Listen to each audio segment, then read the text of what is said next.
வார்த்தைக்கு நேரா நாம் போலாம். செய்தியினுடைய தலைப்பு என்னவென்றால், இயேசு கிறிஸ்து சிலுவையில் அறையக்கூடாதபடிக்கு மறைமுகமான தடைகள். என்னது? மறைமுகமான தடைகள். ஸ்தோத்திரம். இயேசு கிறிஸ்து வேறு விதமா மரிச்சிருந்தா, நமக்கு என்ன இல்லைன்னா, ஸ்தோத்திரம். கொலோசியர் 2ஆம் அதிகாரம் 14ஆம் வசனத்தை படிச்சு பார்த்தீங்கன்னா,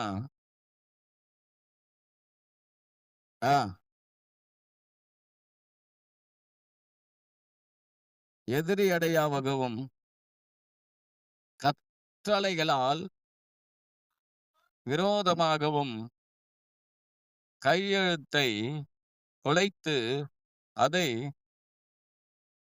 நடுவில் இராதபடிக்கு எடுத்து சிலுவை மேல் ஆணி அடித்து 15 துரைத்தனங்களையும் அதிகாரங்களையும் உரிந்து கொண்டு வெளியரங்கமான கோலமாகி அவைகள் மேல் சிலுவையிலே வெற்றி சிறந்தார். ஹல்லேலூயா. இயேசு கிறிஸ்து சிலுவையில் மரிக்காவிட்டால் நமக்கு என்ன இல்லைன்னா வெற்றி இல்லை. அவன் வெற்றி இல்லை. சிலுவையில் அவர் மரிக்கலனா அவர் ஜெயிச்சிருக்க மாட்டார். அதிகாரங்களையும் துரைத்தனங்களையும் சிலுவையிலே ஜெயிச்சிருக்க மாட்டார். ஸ்தோத்திரம். அதே கொலோசியர் 1ஆம் அதிகாரம் 20ஆம் வசனத்தை நீங்க படிச்சு பார்த்தீங்கன்னா, அவர் சிலுவையில் சிந்தின இரத்தத்தினாலே சமாதானத்தை உண்டாக்கி பூலோகத்தில் உள்ளவைகள் பரலோகத்தில் உள்ளவைகள் யாவையும் அவர் மூலமாய் தமக்கு ஒப்புரவாக்கி கொள்ளவும் அவருக்கு பிரியமாயிற்று. சமாதானம் சிலுவையினாலே சமாதானம் பண்ணி ஒப்புரவாக்கினாரா. சிலுவையிலே நமக்கு என்ன கிடைச்சதுன்னா சமாதானம். அல்லேலூயா. அடுத்தது வேற யாருன்னா எடுத்து படிங்க. எபேசியர் 2:16 பக்கத்துல படிங்க பின்னாடி. பகையை சிலுவையினாலே கொன்று அதனாலே பாருங்க, பகையை சிலுவையினாலே கொன்று. Praise the Lord. சிலுவையில என்னத்தை கொன்றாரா? பகையை கொன்றாரா. ஸ்தோத்திரம். சிலுவையில் மரிக்காவிட்டால் பகை இன்று கூட என்ன பண்ணிட்டு இருக்கோம்? நமக்கும் தேவனுக்கும் பகையா இருந்திருப்போம். நாம் தேவனுக்கு பகையாளியா இருந்திருப்போம். இந்த சிலுவையானது என்ன பண்ணுச்சுன்னா, நமக்கும் தேவனுக்கும் பகையை நீக்கி தேவனால் சிநேகிக்கப்படக்கூடியவர்களாய் நம்மை மாற்றி இருக்கிறது. 1 பேதுரு 2ஆம் அதிகாரம் 24ஆம் வசனம் பின்னாடி அப்படியே.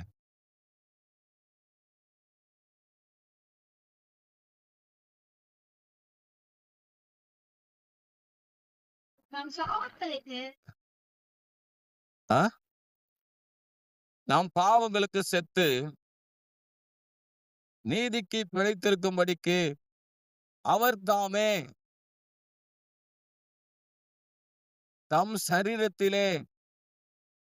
தமது சரீரத்திலே நம்முடைய பாவங்களை சிலுவையில் மேல் சுமந்தார். ஒரு அல்லேலூயா. அல்லேலூயா. சிலுவை இல்லாவிட்டால், சிலுவையில் அவரு மரிக்காவிட்டால் நாம் இன்னும் கூட நம்முடைய பாவத்துல மரிச்சு போனவர்களா தான் இருப்போம். எப்படி? சிலுவையில அவர் மரிக்காது இருந்தால் நாம் நம்முடைய பாவத்துல இன்னும் கூட என்ன பண்ணிருக்க மாட்டோம்? பாவத்துல செத்து போனவர்களா இருப்போம். இயேசு கிறிஸ்துவின் ரத்தம் சிந்தப்படாம இருந்திருக்கும். இயேசு கிறிஸ்துவின் ரத்தம் நம்முடைய பாவங்களை சுத்திகரிக்காது இருந்திருக்கும். நாம் பரிசுத்தவான்களா, நீதிமான்களா இல்லாது இருந்திருப்போம். எபிரெயர் புத்தகம் 2ஆம் அதிகாரம் 14ஆம் வசனத்தை நீங்க படிச்சு பார்த்தீங்கன்னா, ஆதலால் பிள்ளைகள் மாம்சத்தையும் இரத்தத்தையும் உடையவர்களாய் இருக்க, அவரும் அவர்களைப் போல மாம்சத்தையும் இரத்தத்தையும் உடையவரானார்.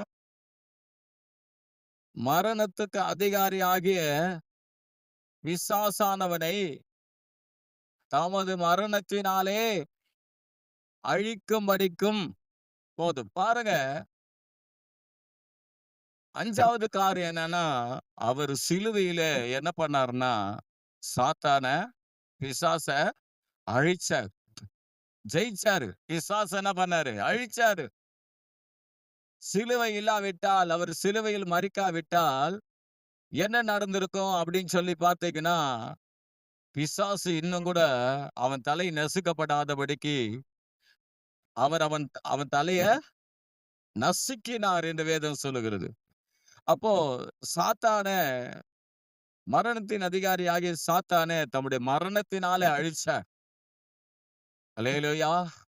ஆயினால்தான் இன்றைக்கு நமக்கு என்னன்னா, நித்திய ஜீவன் உண்டாயிருக்கிறது. நமக்கு மரணம் இல்லை. பாருங்க, கலாத்தியர் 3:13 படிச்சு பார்த்தீங்கன்னா,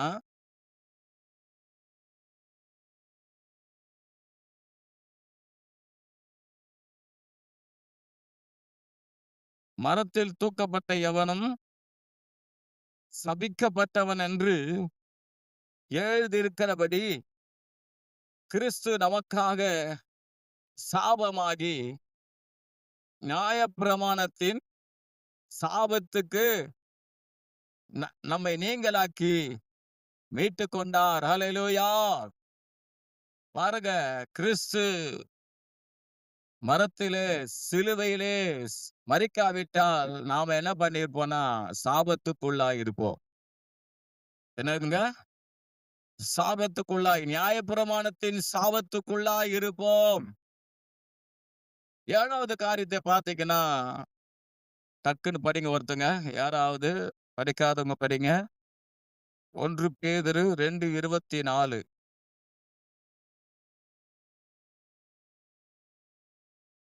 1 பேதுரு 2:24. நான் பாவங்களுக்கு செத்து நீதிக்கு பிழைத்திருக்கும்படிக்கு அவர் தாமே தமது சரீரத்திலே நம்முடைய பாவங்களை சிலுவையில் மேல் சுமந்தார். அவருடைய தழும்புகளால் என்னம்மா? குணமானீர்கள். ஹல்லேலூயா. சிலுவையினாலே நமக்கு என்னன்னா, சிலுவையில் அவர் மரிச்சதினாலே நம்முடைய வியாதிகளை எல்லாம் அவர் சுகமாக்குகிறார். ஹல்லேலூயா. இப்படியாக பலவிதமான ஆசீர்வாதங்கள், பலவிதமான நன்மைகள் இயேசு கிறிஸ்து சிலுவையிலே மரித்ததினாலே இந்த உலகத்திற்கு, ஆண்டவருடைய பிள்ளைகளுக்கு, அவரை ஏற்றுக்கொண்டவர்களுக்கு கிடைத்தது. அல்லேலூயா. ஒரு நிமிஷம் அப்படியே ஜெபிக்கலாமா? பிதாவே, உம்மை நன்றியோடு கூட துதிக்கிறப்பா. இந்த வார்த்தைகளை நீர் ஆசீர்வதியும். இந்த வார்த்தைகள் மூலமா எங்களோடு இடைப்பட்டு பேசுவீராக. இயேசுவின் நாமத்தில் பிதாவே, ஆமென். பாருங்க, ஸ்தோத்திரம். சிலுவையில இயேசு கிறிஸ்து மரிக்காதிருந்தால் இதெல்லாம் நமக்கு கிடைச்சிருக்காது. என்ன கிடைச்சிருக்காது? முதல்ல என்ன பார்த்தோம் நாம? அதிகாரத்தையும் துரைத்தனங்களையும் உரிந்து கொண்டு சிலுவையில் அவரை வெற்றி சிறந்தார். ஹல்லேலூயா. 2வது என்ன பண்ணாரா? சமாதானம் நமக்கு கிடைத்திருக்காது. சமாதானத்தை சிலுவையில கொடுத்தார். 3வது பகையை சிலுவையிலே கொன்றார். 4வது நமது பாவங்களை சிலுவையில் மேல் சுமந்தார். 5வது சிலுவையின் மரணத்தினாலே பிசாசை என்ன பண்ணார்? அழித்தார். 6வது கர்த்தர் நியாயப்பிரமாணத்தின் சாபத்திலிருந்து நம்மை நீங்களாக்கி விட்டார். 7வது பார்த்தீங்கன்னா, நம்முடைய வியாதியை குணமாக்குகிறவராய் இருக்கிறார். ஹல்லேலூயா! ஹல்லேலூயா! ஹல்லேலூயா! எப்பொழுதும் நல்லா தெரிஞ்சு கொள்ளுங்க. அந்த சிலுவை மரணத்தினால் தான் இன்றைக்கு நமக்கு ஆசீர்வாதம். ஹல்லேலூயா! வேதத்துல நான் இதை ஏற்கனவே கூட உங்களுக்கு சொல்லியிருக்கிறேன். உங்களுக்கு ஞாபகம் இருக்குமா என்னன்னு தெரியல. ஆனாலும் இயேசு கிறிஸ்து அவர் சிலுவையிலே மரிக்க கூடாதபடிக்கு அந்தரங்கமான தடைகள் சிலது வந்தது. ஆனால் இயேசு கிறிஸ்து சிலுவையில மரிப்பதுதான் என்னது? தேவ சித்தம். அதனால்தான் சங்கீதம் 22ஆம் சங்கீதத்துல 16 நீங்க படிச்சு பார்த்தீங்கன்னா, இயேசு கிறிஸ்து அங்க என்ன பண்றாராம்? எடுத்து படிங்க. நடுவுல படிங்க. எடு. 22ஆம் சங்கீதம் 16ஆம் வசனம். தாவீது சொல்றாரு, என் கரங்களையும் நாய்கள் என்னை சூழ்ந்திருக்கிறது. பொல்லாதவர்களின் கூட்டம் என்னை வனைத்துக் கொண்டது. என் கைகளையும் கால்களையும் உருவ குத்தினார்கள். அப்படின்னா என்னன்னா, இயேசு கிறிஸ்து சிலுவையிலே ஆணிகளால் கடாவப்பட்டார். அதுதான் இங்க தீர்க்க தரிசனமாக தாவீது சொல்றாரு. அப்போ சிலுவையிலே மரிப்பதுதான் தேவனுடைய சித்தம். ஆனால் சிலுவையிலே மரிக்க கூடாதபடிக்கு ஒரு 4 விதமான தடைகள் வந்தது. எப்பயுமே பிசாசு வந்து பாத்தீங்கன்னா, பிசாசுக்கு எதிரானதுதான் சிலுவை. பிசாசுக்கு எதிரானதுதான் சிலுவை. அதனாலதான் அந்த சிலுவையில வந்து அவன் என்ன பண்ணக்கூடாது? அவரு மரிக்க கூடாது அப்படின்னு சொல்லி ஃபர்ஸ்ட் பாருங்க, மத்தேயு புத்தகம் 2ஆம் அதிகாரம் 11, 12 வசனத்தை படிச்சு பாத்தீங்கன்னா, இயேசு கிறிஸ்து சிறு பிள்ளையா இருக்கும் போதே அவரை கொல்ல ஏரோது வகை பார்த்தான். படிங்க பார்க்கலாம். அவர்கள் அந்த வீட்டுக்குள் பிரவேசித்து பிள்ளையையும் அதன் தாயாகி மரியாளையும் கண்டு சாஷ்டாங்கமாய் விழுந்து அதை பணிந்து கொண்டு தங்கள் பொக்கிஷங்களை திறந்து பொன்னையும் தூப வர்க்கத்தையும் வெள்ளை போலத்தையும் அதற்கு காணிக்கையாக வைத்தார்கள். பின்பு அவர்கள் ஏரோதினத்திற்கு திரும்பி போக வேண்டாம் என்று சொப்பனத்தில் தேவனால் எச்சரிக்கப்பட்டு வேறு வழியாய் தங்கள் தேசத்திற்கு திரும்பி போனார்கள். நல்லா கவனிங்க. இங்க பாத்தீங்கன்னா, இயேசு கிறிஸ்து பிறந்திருக்கிறத கேள்விப்பட்டு கிழக்கிலிருந்து சாஸ்திரிங்க என்ன பண்றாங்க? இயேசு இருந்த இடத்துக்கு வராங்க. இருந்த இடத்துக்கு வரும்போது பாத்தீங்கன்னா, அவங்க நட்சத்திரத்தை பார்த்து இயேசு இருந்த இடத்துக்கு தேடி வராங்க. திடீர்னு பாத்தீங்கன்னா, அவங்க இயேசுனுடைய நட்சத்திரத்தை பார்த்துக்கிட்டு வந்தவங்க திடீர்னு பார்த்தா அந்த நட்சத்திரத்தினுடைய வழி நடத்துதலை விட்டுட்டு என்ன பண்ணிட்டாங்கன்னா, ஸ்தோத்திரம், அவங்க எங்க போயிட்டாங்க பாருங்க. 1ல இருந்து 3 வசனத்தை படிச்சு பாத்தீங்கன்னா, நேரடியா அவங்க என்ன போயிட்டாங்கன்னா, ஏரோதனுடைய அரண்மனைக்கு போயிட்டாங்க. படிங்க பார்க்கலாம். ஆ, ஆ, ம், ஆ, ஆ, ஆ,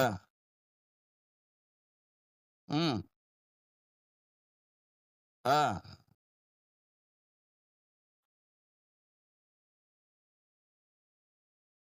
பாருங்க, ஸ்தோத்திரம். இவங்க இயேசு கிறிஸ்துவை சந்திச்சு அவருக்கு வெள்ளைப்போளம், தூபவர்க்கம், தங்கத்தை எல்லாம் அவங்க அவருக்கு குடுக்குறாங்க. குடுத்துட்டு என்ன பண்றாங்கன்னா, ஸ்தோத்திரம், குடுக்கறதுக்கு முன்ன அவங்க என்ன பண்றாங்கன்னு சொன்னா, இயேசு கிறிஸ்துவ காட்டுற அந்த நட்சத்திரத்தை பின்பற்றதை விட்டுட்டு ஸ்ட்ரெயிட்டா எங்க போயிட்டாங்கன்னா, அரண்மனைக்கு போயிட்டாங்க. அரண்மனையில போயிட்டு இயேசு எங்க? ராஜாவா பிறந்திருக்கிறவர் எங்க என்று சொல்லி கேட்கிறாங்க. கேட்ட உடனே ஏரோதுக்கு என்ன, ஏரோது வீட்டுல யாரும் என்ன பண்ணல? பிறக்கல அந்த டைம்ல. அப்போ யூதருக்கு ராஜாவா பிறந்திருக்கிறவர் எங்கன்னு கேட்ட உடனே இவங்களுக்கெல்லாம் ஒரு எரிச்சல் ஆயிடுச்சு. ஒரு அல்லேலூயா சொல்லுங்க. அல்லேலூயா. அப்ப பாருங்க, ஸ்தோத்திரம். அப்பதான் ஏரோதும் அங்க இருக்கிற மக்கள் எல்லாம் எல்லாரும் கலங்குறாங்க. கலங்கின உடனே தான் அப்பதான் என்ன பண்றாங்கன்னா, ஆண்டவராகிய இயேசு கிறிஸ்துவை கொல்ல அவங்க என்ன பண்றாங்கன்னா, 16ல இருந்து நீங்க 18 வசனங்கள படிக்கும்போது, ஸ்தோத்திரம், அங்க இயேசு கிறிஸ்துவை கொல்லும்படியாக அங்க இருக்கிற எல்லா பிள்ளைகளையும் என்ன பண்றாங்க? கொல்றாங்க. அங்க யார கொல்ல தான் பாக்குறாங்க அங்க? யார தான் கொல்ல பாக்குறாங்க?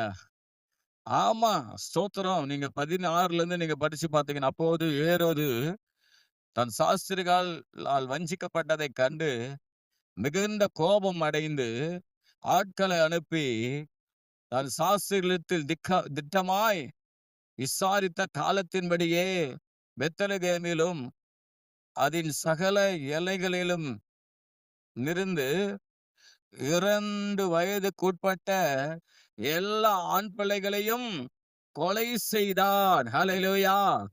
ஏரோது என்ன நினைச்சிட்டான் தெரியுமா? நம்ம வீட்டுல குழந்தை பிறக்கல, நம்ம வீட்டுல குழந்தை இல்ல, ராஜாவா பிறந்திருக்கிறவர் நமக்கு, நான் ராஜாவாக எனக்கு என்ன இல்ல, குழந்தை இல்லைன்னு சொல்ல, ராஜாவாய் பிறந்திருக்கிறது வேற யாரோ ராஜாவா பிறந்திருக்கிறான், என் வீட்டுல பிறந்ததல்ல. அதனால எல்லா குழந்தைகளும் என்ன பண்ணணும்? வெட்டிட்டா அந்த குழந்தை என்ன பண்ணிடும்? செத்து போயிடும் நினைச்சான். ஒரு அல்லேலூயா. அப்ப பாருங்க, ஆண்டவர் என்ன தெரியுமா பண்ணினாரு? அந்த குழந்தைய ஆல்ரெடி என்ன பண்ணிட்டாரு? காப்பாத்திட்டார். ஒரு அல்லேலூயா சொல்லுவோமே. 13ஆம் வசனத்தை நீங்க படிச்சு பார்த்தீங்கன்னா, அவர்கள் போன பின்பு கர்த்தருடைய தூதன் சொப்பனத்திலே யோசேப்புக்கு காணப்பட்டு, ஏரோது பிள்ளையை கொலை செய்ய தேடுவான், ஆதலால் நீ எழுந்து பிள்ளையை அவன் தாயை கூட்டிக் கொண்டு எகிப்துக்கு ஓடி போய் நான் உனக்கு சொல்லும் வரை அங்கே இரு என்றார். ஒரு அல்லேலூயா சொல்லுவோமே. உடனே ஆக்ஷன்ல இறங்குறாரு ஆண்டவர். என்னதுங்க? உடனே ஆக்ஷன். பாருங்க, கால தாமதம் பண்ணி இருந்தா சரி நாளைக்கு பாத்துக்கலாம், அடுத்த வருஷம் பாத்துக்கலாம், இவ்வளவு சீரம் பண்ண மாட்டான்னு நினைச்சு இருந்தா என்ன நடந்திருக்குன்னா, இயேசுவை கூட அங்க கொன்று இருப்பாங்க. ஆண்டவர் பார்த்தாரு, ரட்சிப்பின் திட்டத்தை நிறைவேற்றக்கூடியவர், சகல ஜனங்களுடைய பாவத்தை மன்னிக்கிறவர் இயேசு கிறிஸ்து. அதனால என்ன பண்ணனா, அவரை காப்பாத்தி எகிப்துக்கு கொண்டு போயிட்டார். ஒரு அல்லேலூயா சொல்லுவோமே. அப்போ ஸ்தோத்திரம். அதே போலதான் தேவ திட்டம் மோசே மேல இருந்தது. எகிப்தில இருந்து என்ன பண்ணணும்? ஜனங்களை கொண்டு வரணும் அப்படின்னு சொல்லி தேவ திட்டம். ஆனா பிசாசு என்ன பண்றான்னு சொன்னா, ஸ்தோத்திரம், ஏரோதுக்குள்ள சாரி பார்வோனுக்குள்ள புகுந்து எபிரேய பிள்ளைகள் எல்லாரும் பிள்ளைகளை என்ன பண்ணணும்? வெட்டி கொன்று போட்டு விட வேண்டும் என்று நினைத்தான். ஆனா ஆண்டவர் என்ன பண்ணார்னா, அந்த பார்வோன் அரண்மனையிலேயே மனையிலேயே சாரி ஸ்தோத்திரம், மோசேயை வளர்த்தார். ஒரு அல்லேலூயா சொல்லுவோமே. அல்லேலூயா. அப்போ ஸ்தோத்திரம், முதலாவது இயேசு கிறிஸ்துவை சின்ன வயசுலயே என்ன பண்ணிடணும்? அவரை கொன்று விட வேண்டும். பிசாசு தீர்மானம் அதுதான். என்னது? இந்த தேவ திட்டத்தை யாராலும் என்ன பண்ண முடியாது? சிலுவையில மரிப்பதுதான். அவர் சிலுவையில மரிக்காது இருந்தால் என்ன நடந்திருக்கும்? இன்னைக்கு நம்ம எல்லாம் ரட்சிக்கப்பட்டிருக்க மாட்டோம். தேவனுடைய பிள்ளைகளாக இருந்திருக்க மாட்டோம். நம்முடைய பாவத்திலே இன்னும் செத்து போய் இருப்போம். அதனால முதலாவது சிறு வயதிலேயே பிசாசு ஏரோதின் மூலமாய் இயேசுவை கொல்லும்படியா எத்தனிச்சான். ஆனால் ஆண்டவரால் அவர் காக்கப்பட்டார். அல்லேலூயா. அல்லேலூயா. புரியலையா உங்களுக்கு? புரிஞ்சுதா இல்லையா? ஸ்தோத்திரம். புரியுதோ இல்லையோ? நான் சொல்லிட்டு போயிடுறேன். 2வது காரியத்தை பாருங்க. மத்தேயு 4ஆம் அதிகாரம் மத்தேயு 4ஆம் அதிகாரம் 5, 6, 7. அப்பொழுது பிசாசு அவரை பரிசுத்த நகரத்திற்கு கொண்டு போய் தேவாலயத்தின் உப்பரிக்கையின் மேல் அவரை நிறுத்தி, நீ தேவனுடைய குமாரனேயானால் தாழகுதியும், ஏனெனில் தம்முடைய தூதருக்கு உம்மை குறித்து கட்டளையிடுவார், உமது பாதம் கல்லில் இடராதபடிக்கு அவர்கள் உம்மை கைகளில் ஏந்து கொண்டு போவார்கள் என்பதாய் எழுதியிருக்கிறது என்று சொன்னான். அல்லேலூயா. இரண்டாவது, பிசாசு நேரடியா களத்துல இறங்குறான். யார கொல்ல? இயேசு கிறிஸ்துவை கொல்ல. என்ன செய்யறான் பாருங்க. ஸ்தோத்திரம். நீ தேவனுடைய அப்பொழுது பிசாசு அவரை பரிசுத்த நகரத்திற்கு கொண்டு போய் தேவாலயத்தின் உப்பரிக்கையின் மேல் அவரை நிறுத்தி, நீ தேவனுடைய குமாரனே ஆனால் தாழகுதியும். அல்லேலூயா. ஏனெனில் தம்முடைய தூதலுக்கு உம்மை குறித்து கட்டளையிடுவார் என்பதை, என்ன கட்டளையிடுவார்? உமது பாதம் கல்லில் இடராதபடிக்கு அவர் ஏந்தி கொண்டு போவார்கள். இப்ப பாத்தீங்கன்னா பிசாசு ஆண்டவர்கிட்ட என்ன பண்றான்? சொல்லுங்க. பேசுறான். அல்லேலூயா. நல்லா பேசுறான். ஆழமா பேசுறான். சத்தியத்தை என்ன பேசுறான்? சத்தியத்தின் மூலமாவே பேசுறான். நம்ம மூளை குழம்பி போச்சுன்னு வச்சுங்களேன், நம்முடைய புத்தி குழம்பு போயிடுச்சுன்னு பலவிதமான பிரச்சனைகள் நம்ம அப்படியே கொண்டு வரும்போது நம்மள என்ன பண்ணுவானா, ஈஸியா பிசாசு என்ன பண்ணிடுவான்? குழப்பிடுவான். இன்னைக்கு நிறைய பேரு பிசாசு கொல்ல காரணம் என்னன்னா, அவங்கள குழப்பத்தை உண்டாக்கி வசனத்தையே சொல்லி, தேவனுடைய வார்த்தையே சொல்லி அவளை சாவடிக்கிறான். என்ன பண்றான்? அது போலதான் ஆண்டவராகிய இயேசு கிறிஸ்துவுகிட்ட வார்த்தை சொல்லி அவர் மேல இருந்து குதிக்க வச்சு அவர் என்ன பண்ணிடலாம்? சிலுவையில் மரணத்துக்கு போகாதபடிக்கு அவர் மேல இருந்து தள்ளி அவரை கொண்டுலாம் நினைச்சான். பிசாசுக்கு எவ்வளவு காண்டு இல்ல? எவ்வளோ இதுல நம்மளை குறித்து என்ன பயங்கரமான அந்த ரட்சிப்பின் திட்டத்துல, அந்த சுகத்துல, அந்த நன்மையில, அந்த பரலோக ராஜ்யத்துக்கு போக வேண்டிய நம்முடைய வாழ்க்கைய தேவன் கொடுக்கிற அந்த சிலுவையில கொடுக்கப்படுகிற அந்த காரியத்தை எப்படியாவது தடுத்துடணும். அவர் மேல இருந்து விழுந்து என்ன பண்ணிடணும்? 33 வயசுல அவரு மரிக்க வேண்டியதை 30 வயசுல என்ன பண்ணிடலாம்? அவரை சமாதி பண்ணிடலாம். தான் ஒரு ஊழியத்துக்கு வந்திருக்கிறார் 30 வயசுல. 30 வயசுல அவர் என்ன பண்ணிடலாம்? கொன்னுடலாம். 2 வயசுல கொன்னலாம்னு நினைச்சா முடியல. ஏரோதனுடைய பிளான ஆண்டவர் தவிடுபொடி ஆக்கிட்டாரு. 2வது 30 வயசுல கொல்லணும்னு சொல்லிட்டு நேரடியாவே 30 வயசுலயே கொல்லும்படியா பிசாசு நேரடியாய் சோதனைக்காரன் களத்துல இறங்குறான்.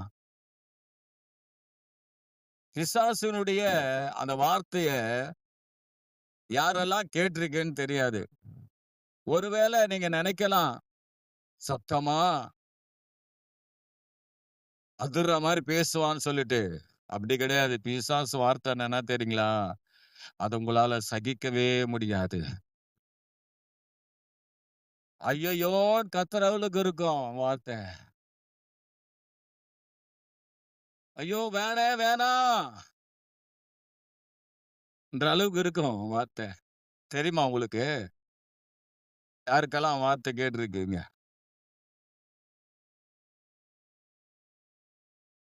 கேட்டிருக்கீங்கன்னு சொன்னா, நீங்க கேட்டிருக்கிறதுனா உங்களுக்கு கேட்டிருக்கிறதுனா வேற மாதிரி நினைப்பீங்க. இதை நான் பேசுற மாதிரி அப்படி கிடையாது. உங்களை சாவ தூடுறானா? அதுதான் சாத்தானுடைய வார்த்தை. அதுக்காக உங்களை பலவந்தம் பண்றானா? என்ன பலவந்தம் பண்றான்? அத இத அப்படி இப்படி போட்டு உங்கள குழப்பி வசனத்த வேறு விதமான வசனத்த சொல்லி, அதுக்கான ஆயத்தப்படுத்தி, நம்மள கொண்டு போய் நிற்கக்கூடாத இடத்துல நிறுத்தி, ஸ்தோத்திரம் நம்முடைய வாழ்க்கையே சூனியமாக்கணும்னு நினைப்பான். அத விட்டுடலாம். இங்க ஆண்டவராகிய இயேசு கிறிஸ்து 30 வயசுல ஸ்தோத்திரம் அவர தள்ளி, அவரையே என்ன பண்ணலாம் குழப்பி, அவர்கிட்டயே பேசி மேல இருந்து தள்ளலாம்னு நெனச்சாரு. நெனச்சா ஆண்டவர் என்ன தெரியுமா பண்ணாரு? பதில் வசனத்த குடுத்தாரு. ஒரு அல்லேலூயா சொல்லுவோமே! என்ன சொல்லப்பட்டிருக்கிறது? உன் தேவனாகிய கர்த்தரை பரீட்சித்து பாராதிருப்பாயாக. ஸ்தோத்திரம். ஒரு அல்லேலூயா! தேவ பிள்ளைகளே, நமக்குன்னு ஒரு தேவ திட்டம் உண்டு. ஏன் இன்றைக்கு உங்களோடு பேசுறார் தெரியல. நமக்கென்று ஒரு மரண நாள், நமக்கென்று ஒரு நேரம் உண்டு. அதுக்கு முன்பாக சத்துரு நம்முடைய வாழ்க்கையை என்ன பண்ணுவான்? உள்ள நுழைவான். பலவிதமான சந்தேகங்களை கொடுப்பான். பலவிதமான அவநம்பிக்கையை கொடுப்பான். பலவிதமான தேவைகளை நமக்குள்ளே கொண்டு வருவான். பலவிதமான சூழல்களை உண்டாக்குவான். நம் வாழ்க்கையே முடிஞ்சது போல எண்ணங்களை கொடுத்து நாம் இல்லாமல் போக பண்ணுவான்.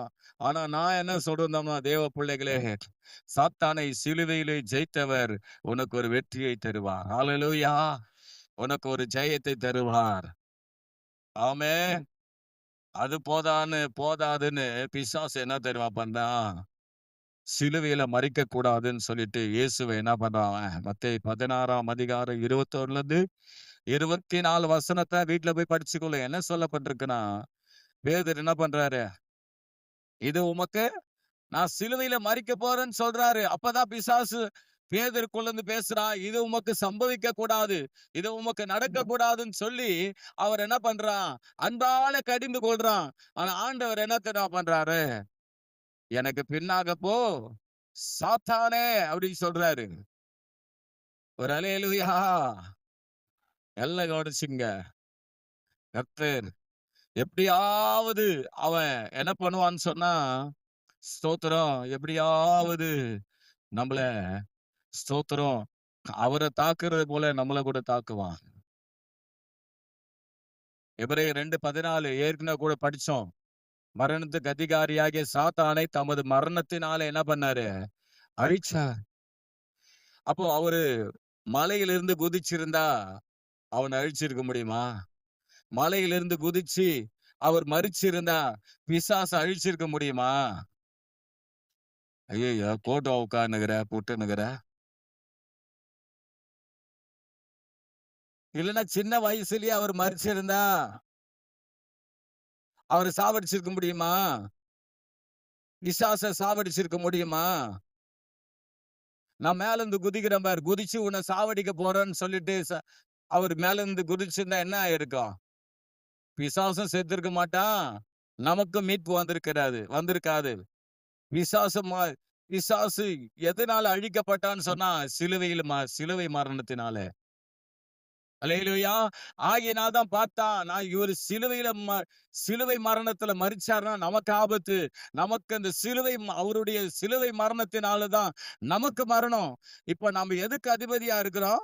மரணத்துக்கு அதிபதியா இருக்கிறோம். இந்த மரணத்துக்கு அதிபதி இதோடைய பதவியிலிருந்து நம்ம என்ன பண்ணுவாரு இவரு? நீக்கிடுவாரு. தம்முடைய சிலுவை மரணத்தினாலேன்னு சொல்லிட்டு தான், அவன் என்ன பண்றான்னா, அவர ஏவுறான். என்ன பண்றான்? ஏவுறான். ஸ்தோத்திரம். அவனுடைய வேலையே அதான்.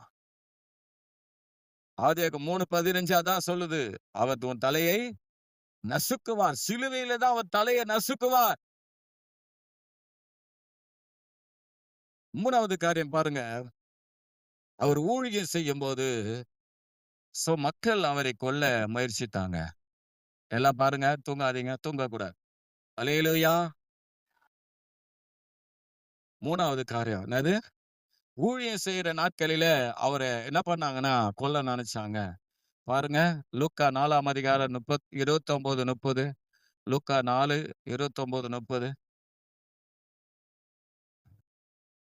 டக்குன்னு எடுத்து படிங்க. எழுந்திருந்து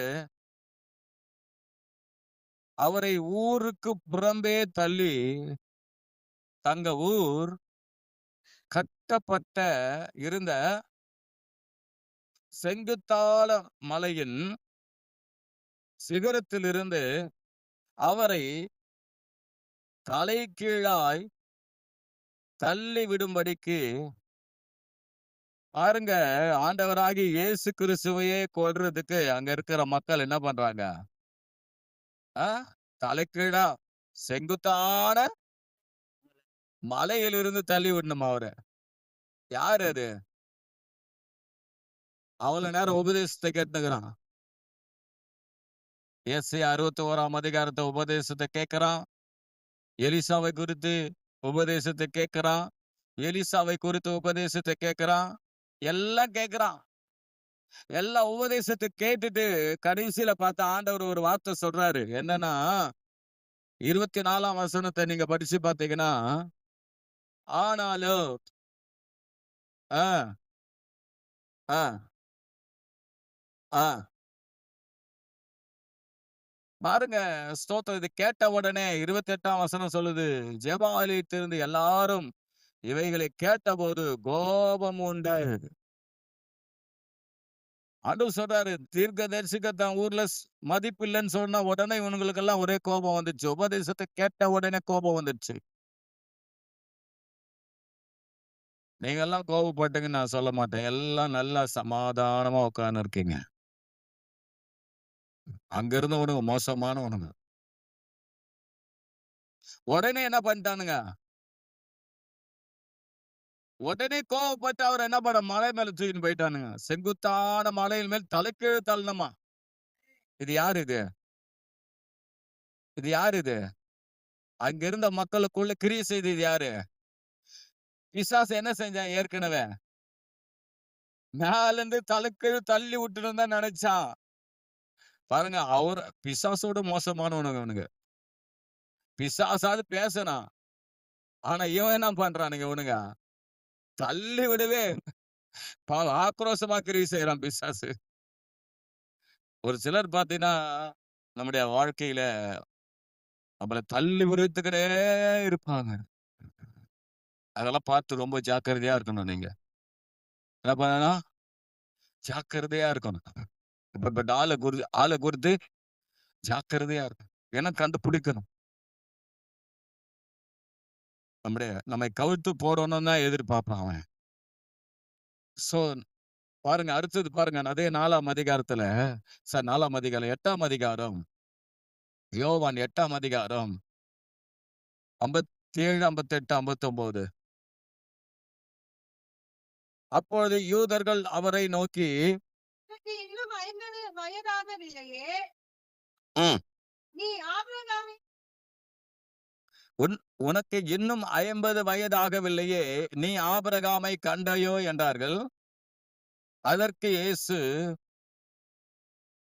ஆபிரகாம் உண்டாகிறதுக்கு முன்னமே நான் இருக்கிறேன் என்று மெய்யாகவே மெய்யாகவே உங்களுக்கு சொல்லுகிறேன் என்றார். அப்பொழுது அவர் மேல் எரியும்படி கல்லுகளை எடுத்துக்கொண்டார்கள். இயேசு மறைந்து அவர்கள் நடுவில் கடந்து தேவாலயத்தை விட்டு போனார். ஒரு அல்லேலூயா சொல்லுவோமே. பாருங்க, இதுவும் என்ன ஆவிதான்? என்ன ஆவி? கொட்டாவியா? இதோ பிசாசாவி. சிலுவையில இயேசு கிறிஸ்து மரிக்க கூடாதுன்னு நினைக்கிற ஆவி. எப்பயுமே நல்லா தெரிஞ்சு கொள்ளுங்க, மனுபுத்திரனுடைய கையில் இருந்து, ஆதாம் கையில் இருந்து அந்த அதிகாரத்தை பிடுங்கினவன் தொடர்ந்து அந்த அதிகாரத்தை தக்க வச்சுக்கணும்னே நினைக்கிறான். நாம் மறுபடியும் தேவனுக்கு சொந்தமானவர்களாய், தேவனுடைய பிள்ளைகளாக அந்த அதிகாரத்துக்குள் வரக்கூடாதபடிக்கு, அந்த மரணத்தில் விடுவிக்கப்படக்கூடாதபடிக்கு, அந்த மரணத்துக்கு அதிகாரியாகவே சாத்தான் இருக்கணும்னு நினைச்சான். ஆனா ஆண்டவர் என்ன தெரியுமா பண்ணாரு? நீ அந்த அதிகாரத்தில் இருக்கக்கூடாதுடா. என் பிள்ளைகளிடத்தில் பெற்றுக்கொண்ட அந்த அதிகாரத்தை நான் திரும்ப உன்னிடத்தில் உரிந்து கொண்டு என் பிள்ளைகளுக்கு நித்திய ஜீவனாய் தருகிறேன், பரலோக ராஜ்யத்தை தருகிறேன். அல்லேலூயா. அப்ப பாருங்க, இந்த கல் எடுக்கிறது யாரு? யார் எடுத்தது? அந்த லேகியோன் பிசாசு என்ன பண்ணான்? கல் எடுத்தானா இல்லையா? கல் எடுக்கிறான். பிசாசு வேலையே என்னதான்? கல் எடுத்து அடிக்கிற வேலை. போற வரவங்களெல்லாம் என்ன பண்ணுவான் அவன்? ஆமா, அந்த ஸ்பிரிட் தான் இங்க பூந்துச்சு. ஒரு சில நேரத்துல எங்க விலைக்கு போனோமோ அங்க விலகி 56 படிங்க பார்க்கலாம். ஆ, ஆ, ஆ. பாருங்க, ஸ்தோத்திரம். இந்த வார்த்தையெல்லாம் சொன்ன உடனே ரொம்ப டென்ஷன் ஆயிட்டானுங்க. ஆபிரகாம் என் நாளை காண ஆசையா இருந்தான். இந்த ஆவிக்குரிய ஆட்களுக்கு தான் இது புரியும். அல்லேலூயா. ஆபிரகாம் என் நாளை காண ஆசையா இருந்தான்னு சொன்ன உடனே இவனுங்களுக்குள்ள என்ன தெரியுமா? ஆபிரகாம் 2000 வருஷத்துக்கு முன்னே மரிச்சிட்டாரு. உனக்கு இன்னும் 50 வயசு கூட ஆகல. நான் ஆபிரகாம் நாளை காண்டையா? இவர்தான் சிருஷ்டிகர்த்தர்னு அவங்களுக்கு என்ன பண்ணல? தெரியல. ஆபிரகாமை உண்டாக்கினவர் அவர்தான். சோதோம் கொமோராவை அழிக்க போகும்போது என்ன பண்ணாரு? 3 தூதருங்க வந்தாங்க. அதுல ஒருத்தர் தான் யாரு? சொல்லுங்க. ஒருத்தர் இயேசு கிறிஸ்து. அன்னைக்கே இயேசு கிறிஸ்து அவர் பார்த்துட்டார். ஆபிரகாம். அல்லேலூயா. அல்லேலூயா. அததான் சொல்றாரு. ஆபிரகாமுக்கு தரிசனமானது இயேசு கிறிஸ்து தான். இயேசு கிறிஸ்து சோதோம் கொமோராவை அழிக்கவில்லை. இந்த 2 தூதர் போய் அழிச்சாங்க. அல்லேலூயா. இப்படி போமா. அப்போ எல்லாத்துக்கும் இவனுங்க டென்ஷன் ஆவானுங்க. என்னது காரணம்? சும்மா சொன்னது கூட மேல தூக்கின்னு போயிட்டானுங்க. பாத்தியா? விசுவாசி, ஒரு சில விசுவாசி இருக்குது. சின்ன சின்ன விசுவாசி கூட என்ன பண்ணான்? விஷயத்து கூட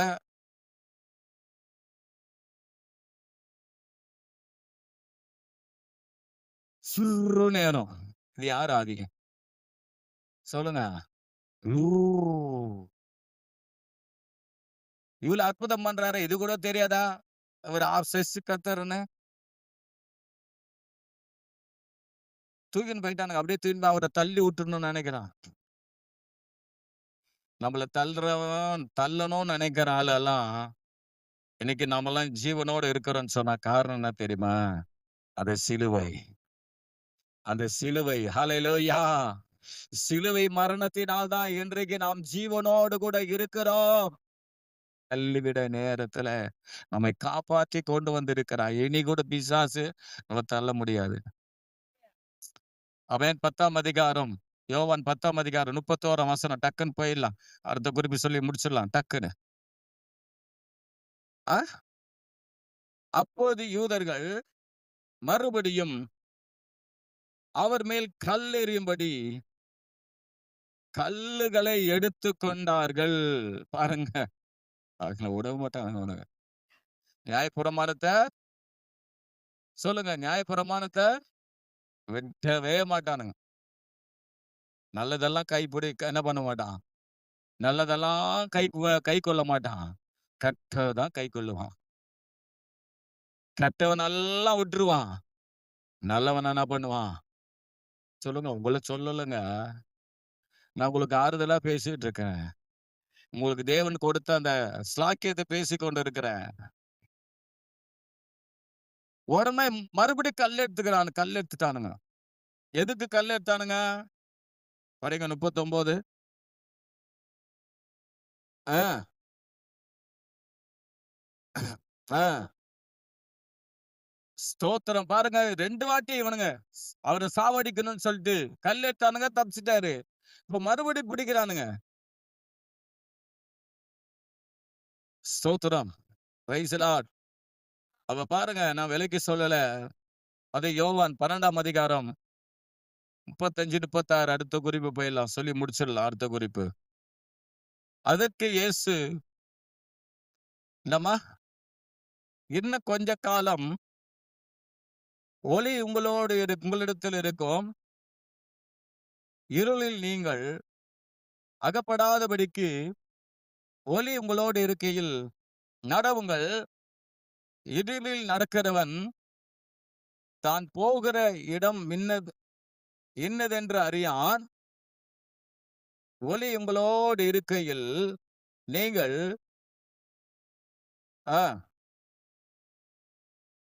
ஒளியினிடத்தில் விசுவாசமாய் இருங்கள் என்றார். இவைகளை சொல்லி அவர்களை விட்டு மறைந்தார். ஒரு அல்லேலூயா சொல்லுங்க. ஏன் மறைஞ்சாரு? அந்த ஜென்ம சுபாவம் இவனுங்களுக்கு என்ன பண்ண போகுது?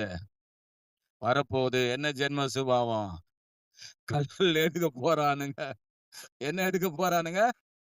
கல் எடுக்க போறானுங்க. இன்னும் கொஞ்ச நேரம் நாம இருந்தா அவனுங்க கல் எடுத்துருவானுங்க.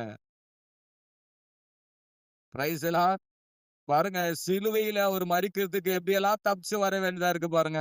எத்தனை தடவை கல் அடிச்சா சாவாங்களா சாவ மாட்டாங்களா? யார் செத்தது கல் அடியில? ஸ்தேவான் அடிச்சு கொன்னுட்டாங்க. பவுல கூட கல்லால் அடிச்சாங்க. கல்லால் அடிச்சு செத்துட்டாருன்னா விட்டு போயிட்டாங்க.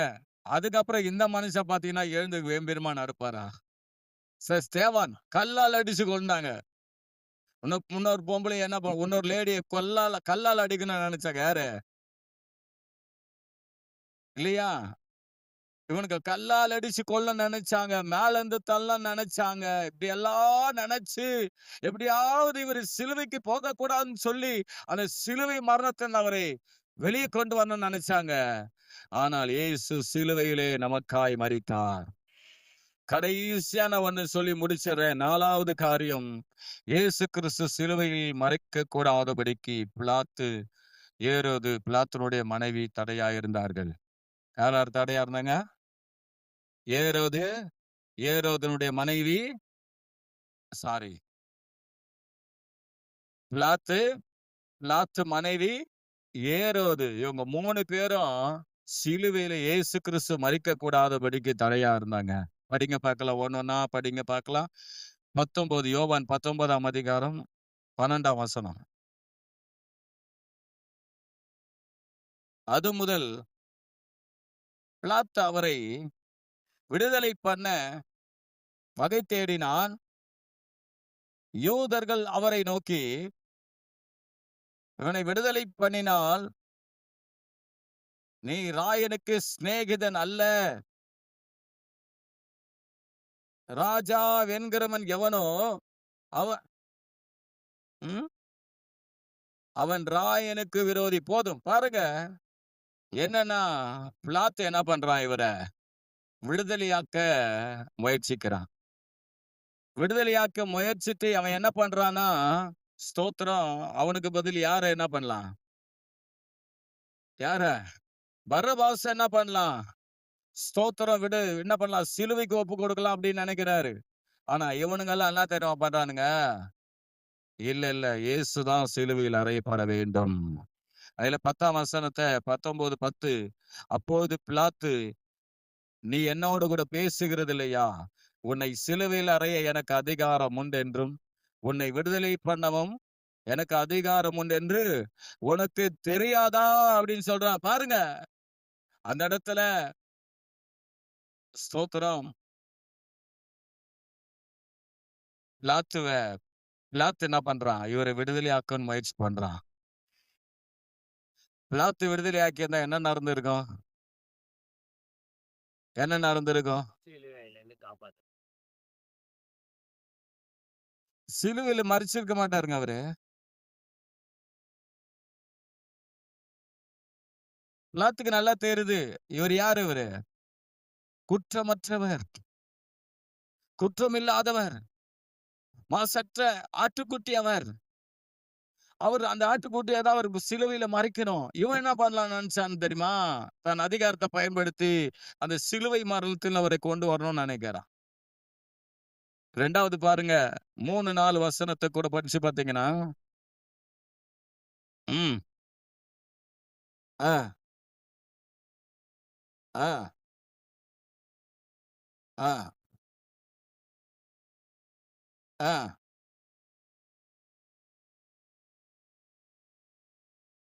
பாருங்க, ஸ்தோத்திரம், இவர் இடத்துல ஒரு குற்றம் என்னல காணலப்பா. அல்லேலூயா. இவருக்கு கொலை செய்வதற்கு, சிலுவையில் அறையப்படுவதற்கு எந்த குற்றம் இல்லை. ஆனாலும் விடுதலை ஆக்குறேன்றான். ஆனா இவனுங்க என்ன பண்ணிட்டான் தெரியுமா? இல்ல, இல்ல, இல்ல, இல்ல, இல்ல. இவரை சிலுவையில் அறையும். யூதனுங்க செஞ்சது நல்ல காரியம் ஒண்ணு என்ன தெரியுமா மனுக்குலத்துக்கு? என்ன செஞ்சானுங்க? இயேசு கிறிஸ்துவை சிலுவையில் அறைய ஒப்பு கொடுத்தது நல்ல காரியம். பிலாத்து அவன் ரோமனா இருந்தா கூட இயேசு கிறிஸ்துவை விடுதலையாக்கணும்னு நினைச்சான். ஆனா இவனுங்க நல்ல காரியம், தீதான காரியத்தை செய்கிறது போல நினைச்சாலும், இவனுங்க அறியாம செஞ்சாலும், அது மனுக்குலத்துக்கு நல்லதா இருந்தது. அதனாலதான் யூதர்னா பிசாசுக்கு பிடிக்கவே பிடிக்காது. எப்படி அந்த யூதர்களை அழிக்கணும்னு நினைப்பான். யூத வம்சத்துல இயேசு கிறிஸ்து வந்தாரு. இந்த யூதர்கள் தான் இயேசு கிறிஸ்துவை சிலுவையில் ஒப்பு கொடுத்தாங்க. அதனாலதான் அவர்களை பிடிக்கவே பிடிக்காது. யாருக்கு? பிசாசுக்கு. அதுதான் ஹிட்லர் ஏற்படுத்தி 60,00,000 பேரை கொன்னான். எங்க பார்த்தாலும் யூதர்களை அழிச்சு கொண்டே இருக்கிறான். அதை நம்ம தனியா விட்டுடலாம். பாருங்க. அதுக்கப்புறம் பாத்தீங்கன்னா மத்தேயு மத்தேயு 27ஆம் அதிகாரம் 19ஆம் வசனம். மத் ஆ. அவன் நியாயஸ்தானத்தில் உட்கார்ந்திருக்கையில் அவனுடைய மனைவி அவனிடத்தில் ஆள் அனுப்பி, நீர் அந்த நீதிமானை ஒன்றும் செய்ய வேண்டாம். அவர் நிமித்தம் இன்றைக்கு சொப்பனத்தில் வெகு பாடுபட்டேன். பாருங்க, ஏற்கனவே பிலாத்துக்கு இவரை விடுதலை ஆக்கணும்னு ஆசை. அது பலிக்கல. இப்ப என்ன தெரியுமா ஆயிடுச்சு? இப்ப மனைவி மூலமா வருது பிரஷர். என்ன வருது? அவர நீதிமான், இன்னைக்கு சொப்பனத்துல நான் அவர் மூலமா வெகு பாடுபட்டேன் அப்படின்னு சொன்ன உடனே மறுபடியும் ஒரு பிரயாசம். என்ன பிரயாசம்? 20ஆம் வசனம் சொல்லுது. பரபாசை விட்டுவிட கேட்டுக்கொள்ளவும். ஆ. ம். ஆ. சரி. சரி. அப்படியே பாத்தீங்கன்னா, அவன் பிரயாசப்படுறாரு. இயேசுவ மறுபடியும் விடுதலை ஆக்குறதுக்கு. அப்போ பிலாத்து மூலமா, அவருடைய மனைவி மூலமா, அப்புறம் கடைசியா பாத்தீங்கன்னா, ஸ்தோத்திரம். லூக்கா 23 கடைசி நான் வசனத்த சொல்லி முடிச்சிடலாம். 23ஆம் அதிகாரம் 15, 16. பைபிள் எடு. உங்களை ஏரோதினிடத்திற்கும் அனுப்பினேன். அவரும் இவனிடத்தில் குற்றம் காணவில்லை. ஒரு அல்லேலூயா சொல்லுங்களேன். ஏங்க அல்லேலூயா கூட சொல்றது கஷ்டமாகுது. இவ்வளவு அருமையா உங்களுக்கு இயேசு கிறிஸ்து நமக்காக மரிக்காவிட்டால் என்ன நடந்திருக்குன்னு சொல்லிக்கிட்டு இருக்கிறேன். கடைசியில ஏரோது கிட்ட அனுப்புறாங்க அவரை. ஏரோது அவரை கிண்டல் பண்றான். பார்க்கணும்னு ஆசை இருக்கு. கிண்டல் கேலி எல்லாம் பண்றான். மீனுக்குள்ள வஸ்திரங்கள்லாம் போன்றான். நிறைய கேள்வி எல்லாம் கேட்டாலும் கடைசியில ஒரு வார்த்தை சொல்லிட்டான். இவரிடத்தில் ஒரு குற்றமும் இல்லை. அப்படின்னா என்ன அர்த்தம்? பிலாத்துவே, இவரிடத்தில் ஒரு குற்றம் இல்ல. இவரை சிலுவையில் என்ன பண்ணாத? அறையாத. அதற்கு பாத்திரவானவர் சொல்லுங்க. இல்ல. ஒரு அல்லேலூயா சொல்லுங்க. அப்போ ஸ்தோத்திரம். பாருங்க எப்படி இருக்கு பாருங்க. அருமை. ஹல்லேலூயா. அப்போ சிலுவையிலே அவர் மரிக்க கூடாதபடிக்கு தடையா இருந்தது யார்? பிலாத்துவும், பிலாத்து மனைவியும், ஏரோது கூட தடையா இருந்தாங்க. ஹல்லேலூயா. வசனம் சொல்லாமா? ஹல்லேலூயா. இந்த 7 விதமான அந்த சிலுவையினுடைய ஆசீர்வாதம் நமக்கு கிடைச்சிருக்காது. என்னென்ன சொல்லுங்க பார்க்கலாம். முதலாவது 7 விதமான ஆசீர்வாதம் நிறைய இருக்கு. ஆனா நான் 7 சொல்லியிருக்கிறேன். ஃபர்ஸ்ட் என்ன?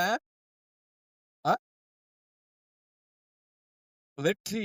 சிலுவையில வெற்றி. சிலுவையில துரைத்தனங்களை, அதிகாரங்களை உரிந்து கொண்டு சிலுவையில வெற்றி சிறந்தார். 2வது சமாதானத்தை உண்டு பண்ணினார். 3வது பகையை சிலுவையில கொன்றார். 4வது பாவங்களை சுமந்தார் சிலுவையில. 5வது பிசாசை அழித்தார்.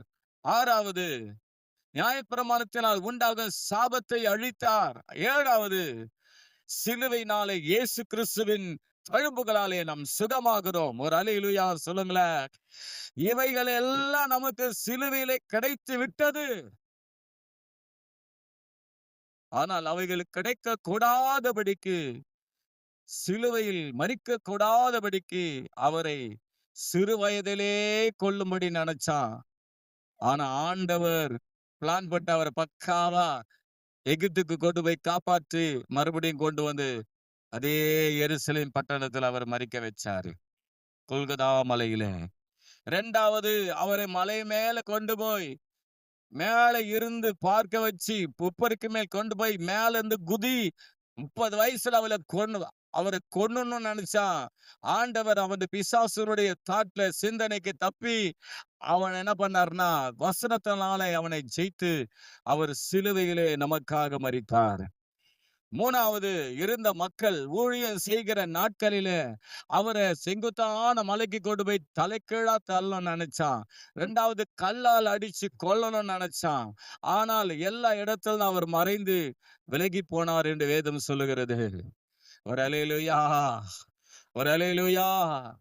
எல்லா இடத்துல விலகி போனார். சிலுவையில மரிக்கும்படி தானாய் தன்னை ஒப்பு கொடுத்தார். ஒரு அல்லேலூயா சொல்லுங்களேன். கடைசியா சிலுவை மரணத்துல வந்தாச்சு. இப்போ கொஞ்சம் இன்னும் சில மணி நேரத்துல மனுக்குலத்தின் பாவத்துக்காக சிலுவையில் அறையப்படக்கூடிய நேரம் வந்து விட்டது. திடீரென்று பார்த்தீங்கன்னா, உள்ள பிலாத்து போடுறான். என்ன போடுறாரு? இவரிடத்தில் ஒரு குற்றமும் நாம் காணவில்லை. இவரை விடுதலையாக்குகிறேன்றான். பிசாசுக்கு சந்தோஷமா இருந்திருக்கும். சரி, அவனுங்க என்ன தெரியும் பண்ணிட்டானுங்க? இல்ல சிலுவையில அறையணுன்ட்டான். இப்ப சிலுவையில இவரு இதுல உட்கார்ந்துகிட்டு இருக்கும்போது, ச ஆ சிங்காசனத்துல நியாயஸ்தானத்துல உட்கார்ந்துட்டு இருக்கும்போதே மனைவி ஆள் அனுப்புறா. அவரு சிலுவையில அறைய ஒப்பு கொடுக்காதீங்க. சாவடிக்க ஒப்பு கொடுக்காதீங்க. அது ஒரு தடை. கடைசியில ஏரோது கிட்ட போறான். ஏரோது கிண்டல் புடிச்ச மனுஷன். அவன் பயங்கரமான ஆள் அவன். ஏன்னா அவன் அப்பனுடைய ஜீன் தானே இருக்கான் இவனுக்கு. அவங்க அப்பா காலத்துலலாம் தப்பிச்சு போனாரு எகிப்துக்கு. இப்போ மகன் கிட்ட வந்த உடனே ஸ்தோத்திரம். இங்கேயும் என்னது 2 வயசு அப்பங்கிட்ட தப்பிச்சவரு, இப்போ மகன்கிட்ட என்ன பண்ணிட்டாரு? மாட்டிக்கினாரு. மகன்கிட்ட எப்படி பாருங்க, பிசாசு எப்படி கிரியை செய்யறான் பாருங்க. மகன் மூலமா அன்னைக்கு கொன்னு கொன்னு போட்டிருக்கணும். இப்போ கொல்லக்கூடாதபடி தடுத்துக்கு நிக்கிறான் பிசாசு. பிசாசுடைய வேலையே பயங்கரமானது தெரியுமா உங்களுக்கு? எப்படி வேணா கிரியை செய்வான். திடீர்னு பார்த்தீங்கன்னா ஆக்ரோஷமா கிரியை செய்வான். திடீர்னு பார்த்தா சாதகமா கிரியை செய்வான். ஒரு அல்லேலூயா! புரியாத மாதிரியே உட்கார்ந்துகிட்டு இருக்கீங்க. அல்லேலூயா! எல்லாரும் கர்த்தரை நோக்கி பார்க்கலாமா? ஹல்லேலூயா! கர்த்தர் இருங்க ஒரே ஒரு நிமிஷம். கர்த்தர் நமக்கு சிலுவை மரணத்திலே இயேசு கிறிஸ்து மரித்ததுக்காக அவருக்கு நம்ம நன்றி சொல்லலாமா? நன்றி சொல்லுங்கண்ணே. நன்றி சொல்லுவோம். அல்லேலூயா! ஸ்தோத்திரம் ஆண்டவரே. நன்றி ஆண்டவரே. வாய் திறந்து எல்லாரும். நன்றி ஆண்டவரே. நன்றி, நன்றி.